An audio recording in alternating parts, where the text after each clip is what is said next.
नमस्कार दोस्तों, लीगल गुरुकुल में आप सभी का बहुत बहुत स्वागत है, जहां मिलती है आपको सही लीगल नॉलेज और सही लीगल एडवाइस। दोस्तों, पत्नी पति से मेंटेनेंस लेने के लिए सेक्शन 125 सीआरपीसी के तहत केस फाइल करती है या डोमेस्टिक वायलेंस केस में मेंटेनेंस मांगती है।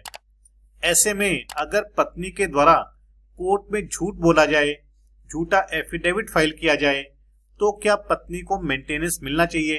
दोस्तों, बहुत बारी देखा जाता है कि पत्नी मेंटेनेंस लेने के लिए या ज्यादा मेंटेनेंस लेने के लिए कोर्ट में झूठ बोल देती है, झूठी स्टेटमेंट दे देती है या झूठा एफिडेविट तक फाइल कर देती है। ऐसे में पति क्या करे?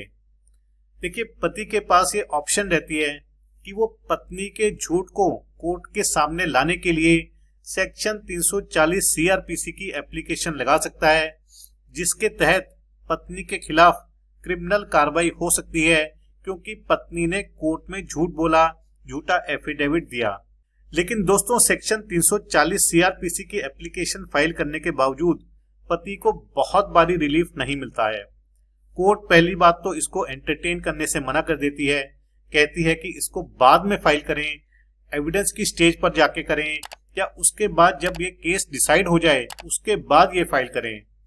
लेकिन अगर पति सेक्शन 340 सीआरपीसी की एप्लीकेशन फाइल कर भी देता है, तो भी कई बार ये चीज देखने में आती है कि कोर्ट सेक्शन 125 सीआरपीसी के केस को, यानी कि जो पत्नी ने मेंटेनेंस मांगा है उस केस को फाइनली डिसाइड कर देती है, लेकिन पति की एप्लीकेशन जो कि सेक्शन 340 सीआरपीसी के तहत है उसको डिसाइड ही नहीं करती है, उसको आखिरी तक पेंडिंग ही छोड़ देती है।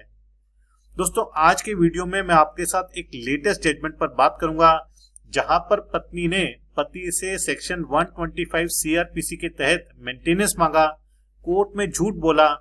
इसके बाद जब पति ने सेक्शन 340 सीआरपीसी की एप्लीकेशन लगाई, तो कोर्ट ने उस एप्लीकेशन को डिसाइड नहीं किया और फाइनल मेंटेनेंस डिसाइड कर दिया। दोस्तों, ये केस बहुत ही इंपॉर्टेंट है, प्रैक्टिकली आपको इससे बहुत मदद मिलेगी, क्योंकि मेंटेनेंस केसेस में ज्यादातर पत्नियों के द्वारा झूठ बोला जाता है, या तो पति की इनकम को लेकर के झूठ बोला जाता है या अपनी इनकम को लेकर के झूठ बोला जाता है। तो यदि आपके केस में भी ऐसा कुछ है तो आप इस जजमेंट का इस्तेमाल कर सकते हैं। इस जजमेंट में आप जानेंगे कि कैसे आपने 340 सीआरपीसी की एप्लीकेशन लगानी है और कैसे आपने उसको डिसाइड भी करवाना है। तो दोस्तों, वीडियो में बने रहिए, वीडियो बहुत ही इंपॉर्टेंट है। यदि आपने अभी तक चैनल को सब्सक्राइब नहीं किया है तो चैनल को सब्सक्राइब कर लीजिए, साथ ही नोटिफिकेशन बेल आइकन जरूर दबा दीजिएगा। यदि आपकी कोई भी लीगल समस्या है, कोई भी लीगल प्रॉब्लम है, तो वो भी आप मुझे भेज सकते हैं। इन केस आप मुझसे अर्जेंटली बात करना चाहते हैं, अपने मैटर को डिस्कस करना चाहते हैं, तो आप कॉल मी फॉर ऐप का इस्तेमाल कर सकते हैं, या ईमेल से भी मुझसे 1-to-1 सेशन की अपॉइंटमेंट ले सकते हैं। तो चलिए दोस्तों, केस के फैक्ट्स जान लेते हैं। ये केस है उत्तर प्रदेश का और फैमिली कोर्ट कानपुर का मामला है। देखिए, इस केस में पत्नी पति के अगेंस्ट मेंटेनेंस लेने के लिए सेक्शन 125 सीआरपीसी का केस फाइल करती है। केस में पत्नी ये बताती है कोर्ट को कि वो एक हाउसवाइफ है, उसके पास कोई भी सोर्स ऑफ इनकम नहीं है। दोस्तों, पति ने फैमिली कोर्ट के सामने ऑब्जेक्शन लिया कि पत्नी कोर्ट के सामने झूठ बोल रही है, पत्नी हाउसवाइफ है ही नहीं बल्कि पत्नी काम करती है, वो एक हॉस्पिटल में फिजियोथेरेपिस्ट है और जिससे उसकी इनकम भी है।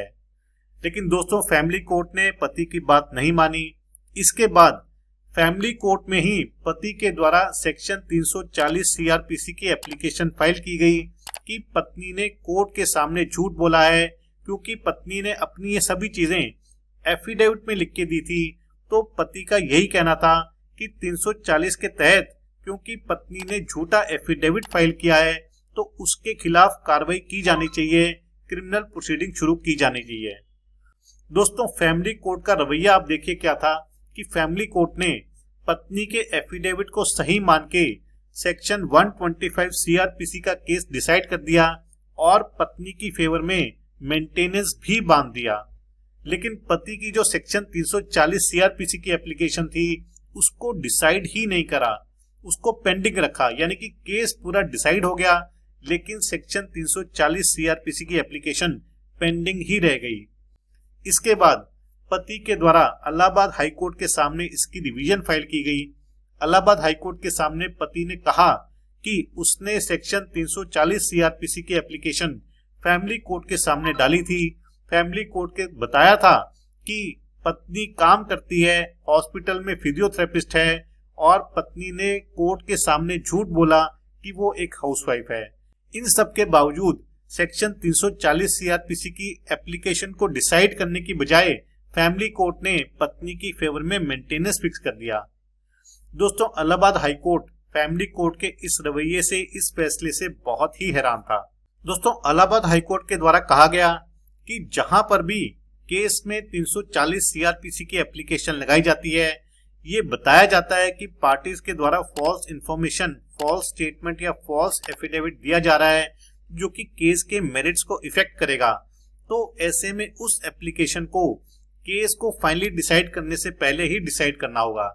इस केस में क्योंकि पत्नी के द्वारा कोर्ट में झूठ बोला गया और पति के द्वारा सेक्शन 340 सीआरपीसी की एप्लीकेशन लगाई गई ताकि पत्नी का झूठ कोर्ट के सामने आए कि पत्नी फॉल्स एविडेंस दे रही है जो कि केस के मेरिट्स को डिसाइड करेगा, पत्नी को मेंटेनेंस लगेगा या नहीं लगेगा इसको डिसाइड करेगा, ज्यादा लगेगा कम लगेगा इसको डिसाइड करेगा।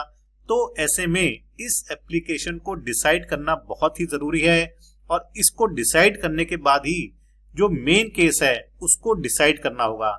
ऐसा नहीं होना चाहिए कि मेन केस डिसाइड हो जाए लेकिन एप्लीकेशन पेंडिंग ही रह जाए।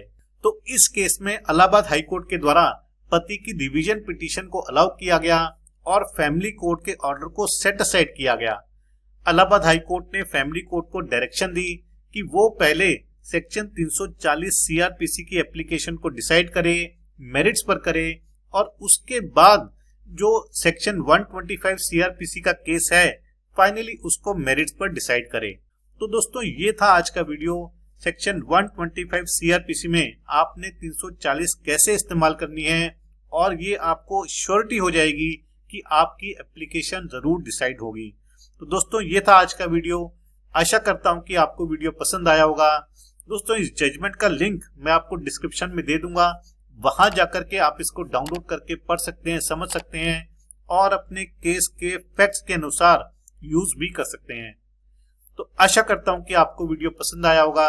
यदि वीडियो पसंद आया तो वीडियो को लाइक और शेयर जरूर कीजिएगा। चैनल को सब्सक्राइब करना मत भूलिएगा। अगली बारी मिलेंगे नए वीडियो में नए टॉपिक के साथ। तब तक के लिए धन्यवाद। जय हिंद।